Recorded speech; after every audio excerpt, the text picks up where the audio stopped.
विभाग सरकारीकरण है कि कर्मचारी सरकारीकरण हो पारे ना तेणु एम दाबी हूँ आमको सरकारीकरण कर एवं सरकार सब सुविधा सुजोग दियो माँ मैंने जदि माँ मान आखिरे लुह बोहे सरकार आखिरे लुह बोब लोक आखिरे लुह बोब माँ मैंने जो कार्य कर मिशन शक्ति ये कार्य अन्य मैंने करें ना ओडार 50 भाग होती माँ बर्तमान जो कहूँ 70 लाख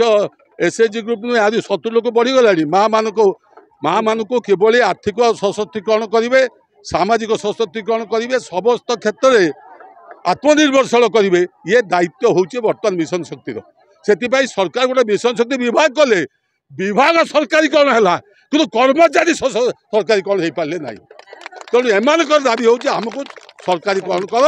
एवं सरकार सब सुविधा सुजोग दियो अष्टम वेतन कमिशन आसिक बसुची आउ किसी दिन गले 6 तारीख दिन पर आसिक पहुँचती आम अष्टतम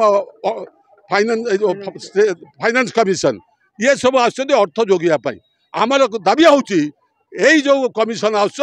तमें माँ मान जो दाबी अच्छी आर्थिक व्यवस्था कर एवं एम महन हस फुटाओ जो उद्देश्य नहीं मिशन शक्ति होती से उद्देश्य साधित हम जदि माँ मान स्थायी करा जाए एवं तमक जो दायित्व देते से दायित्व को आगामी 13 तारीख आंदोलन को समस्त सफल करने निवेदन करुँ।